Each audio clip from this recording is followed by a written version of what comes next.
redo this bathtub into a shower. I'm just trying to figure out how to remove it. This whole set is for a DIYer.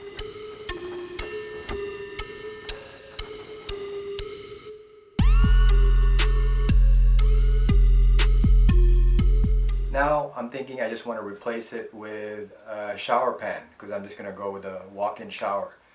And there's a few reasons why I decided to just remove this tub. I think one of the main reasons is the fact that I think that it's leaking, you know, because of the drain. It's not aligned properly when it was installed many years back. And how do I check for moisture? Is I actually got this what do you call it, this moisture meter from Amazon. And what I do is I just check for moisture, and it doesn't matter whether I set it on wall, masonry, softwood, hardwood. It still kind of lets me know if there's going to be moisture surrounding the tub. Like for instance right here, I would go around this area right here, right? I could change the settings to wall. So around 57 is detecting with this moisture meter. It has never been aligned. The hole has never been in the middle. So I always wanted to replace the tub regardless. So now is the time to do it. I think I'm just gonna go for it, regardless of what this moisture meter has been telling me. So let's just do that. It's time for a rookie mistake. I was thinking about using this hole saw to cut the tub until I realized that this tub is actually metal. So rookie mistake right there on my part. So I'm gonna have to figure out another way to remove the tub. Most likely I'm gonna have to take the whole thing out and somehow make it fit over here, the small door, which is going to be quite tricky. It may have to be more like a two-person job or something like that. I don't know if I could do it all myself. I'm going to try to see and figure it out. But yeah, metal tub, I didn't realize it. Rookie mistake right there. Before I even think about removing the tub, I'm going to use this this blade and just remove the caulking on the side of, on the bottom of the tub right here.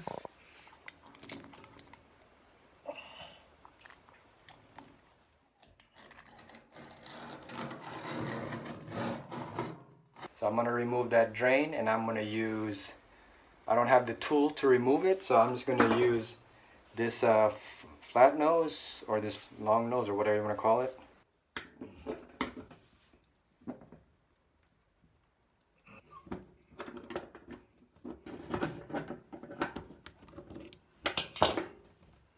I just took out the drain.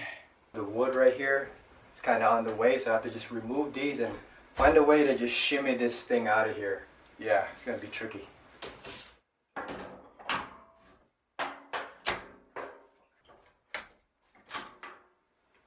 I'm also going to remove this excess. As you can tell on this side, there is a sort of this gap. When it was installed the first time, it was kind of Mickey Moused.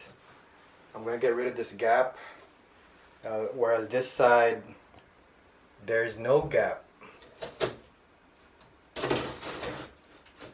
You know, and sometimes the blade doesn't work enough when you get rid of this, so you want to use like a multi-tool like this one. It'll help you to remove the drywall with ease. And don't forget to wear your mask, right?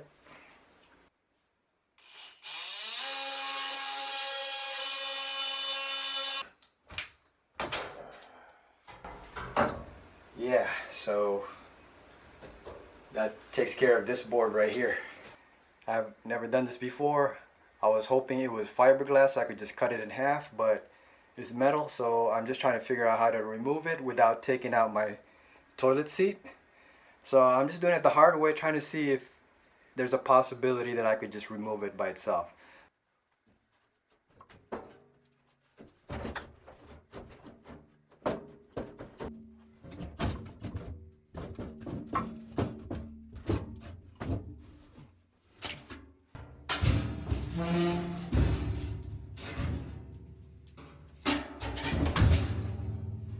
There it is, the tub.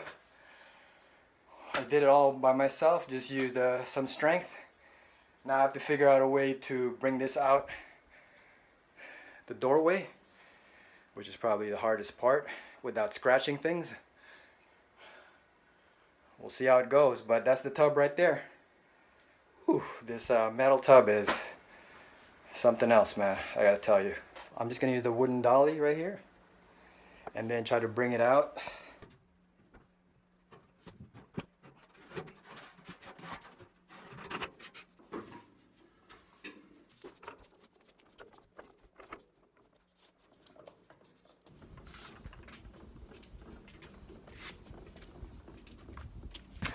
Metal tub removed all by myself.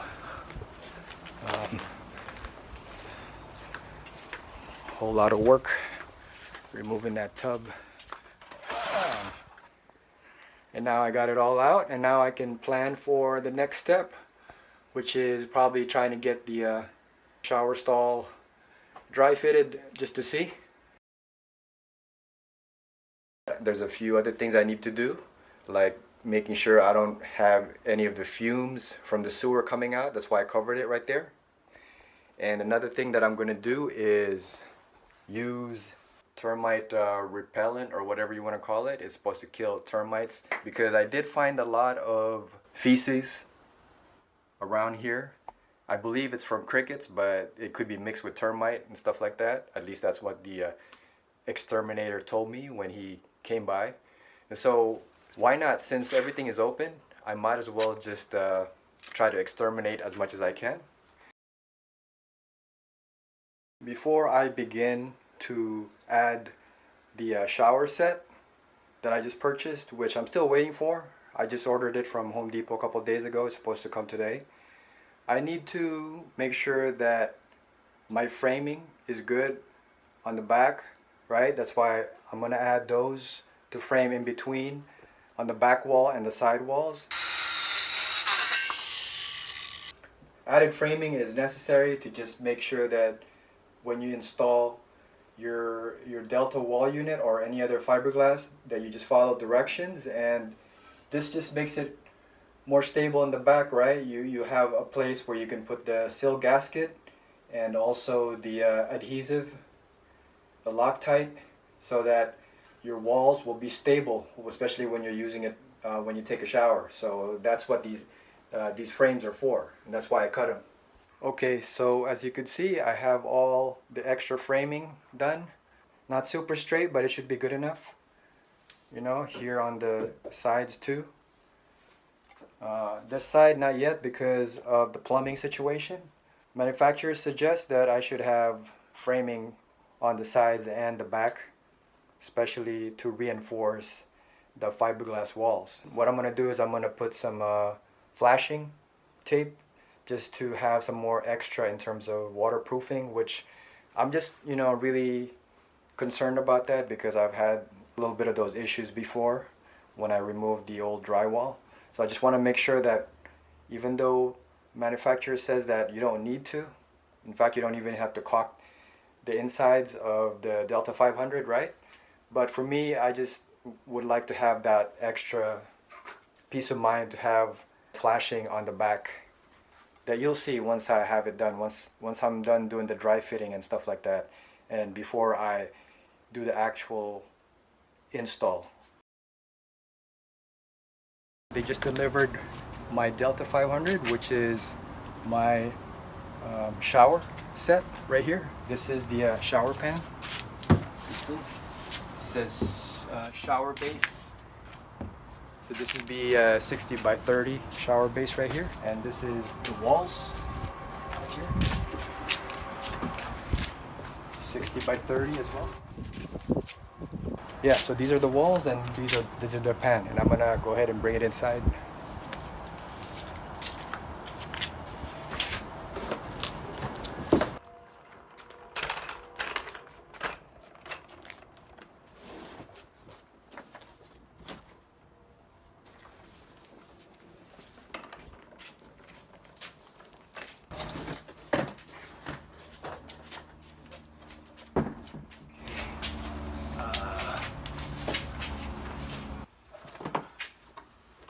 The back looks clean too.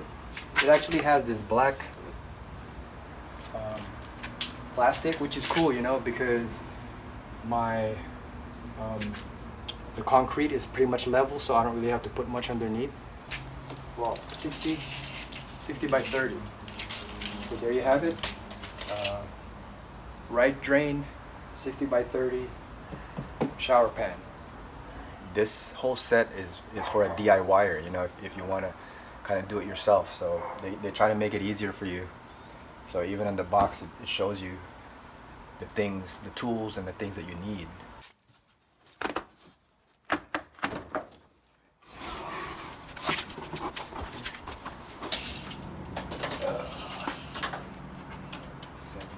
73. So it's 60 this way, and then 30 for the pan, and then 73 for the height. So the material is pretty thick right here.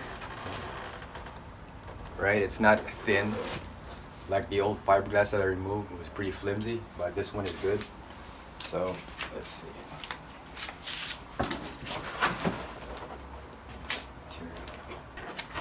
Oh, looks good, no cracks. So this thing comes with a tape right here. This is what goes behind the, once you cut a hole, you put this behind to protect it from the valves, the water valve. So here's, comes with the instructions.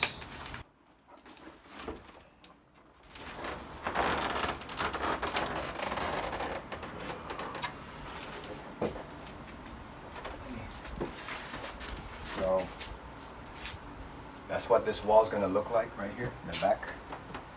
Then these are the two side panels right here. Yeah, that's pretty much it for the Delta 500 60 by 30 with the height of 73. And now we're gonna start dry fitting everything, try to see if it fits. Before I begin to dry fit the shower pan to see if it fits in here, I have to remove this piece, which is the piping for the tub, as you can see. So I just got to get rid of this whole P-trap business right here, and worry about the plumbing later, but I'm just not going to cut that much. What I'm going to do is I'm going to remove this, and then I'm going to remove this piece so that I can dry fit the shower pan. So I'm going to do that right now. I'm going to use my saw to do it. Okay. So that's one piece. I just got rid of that so that I can get rid of the other one underneath because there's no room.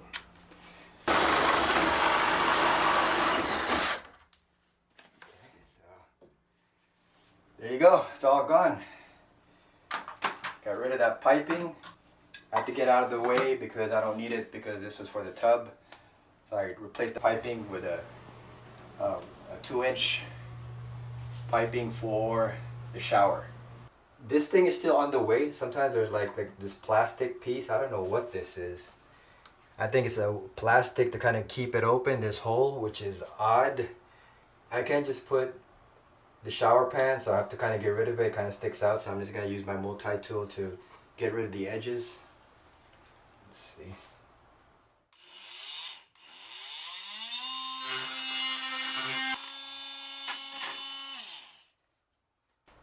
That's pretty much it. I just had to get rid of the edges, as you could tell.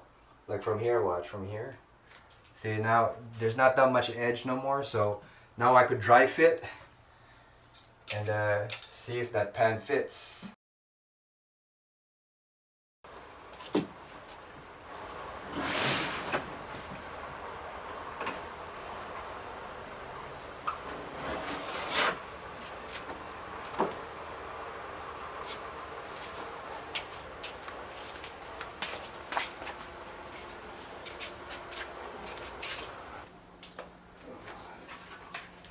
There's the moment of truth. Let's see if it fits. One thing I like about these Delta 500 pans is that they have this black plastic right here, as you can see. The 400s didn't have this.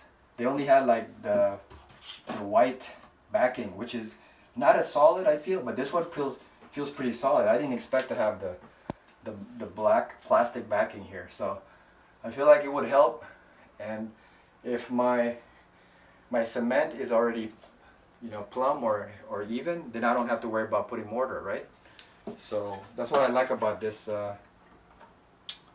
this thing. Hopefully it's even.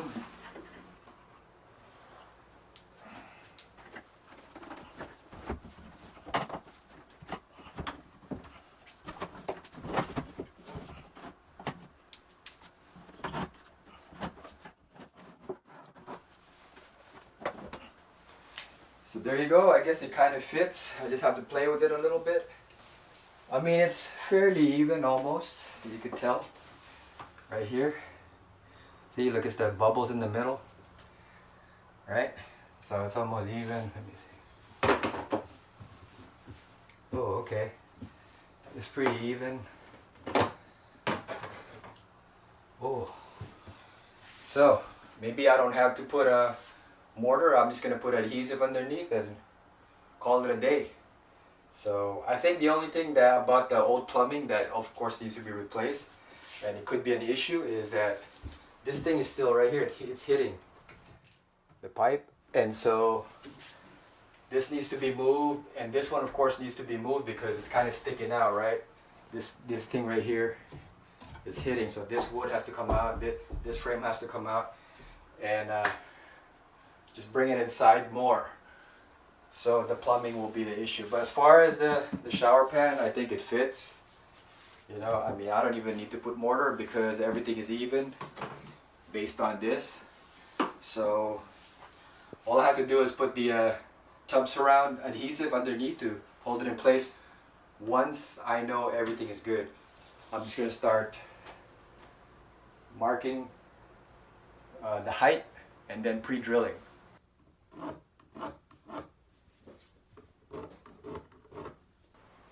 Marking the pilot holes where you're going to start drilling for each stud, and then just drill, and that way your pan is ready to go once you're ready to tighten everything up.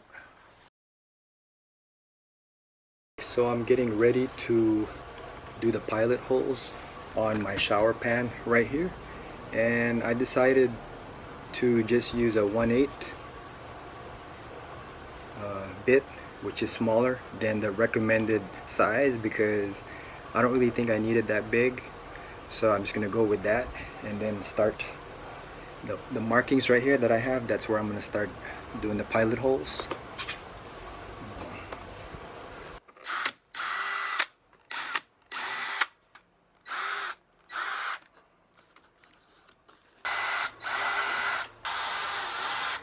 So that's going to do it for this episode. There was a lot of work just removing that bathtub and doing this initial dry fit for the shower pan. There's going to be a lot more dry fitting for the next episode as I continue on and try to see if I can make the rest of the Delta kit fit, including the walls, as you see here, these fiberglass walls. But before that, I still have to do plumbing and electrical and insulation and all those other things that with the Delta 500 will fit. So until next time, stay safe and keep on rolling.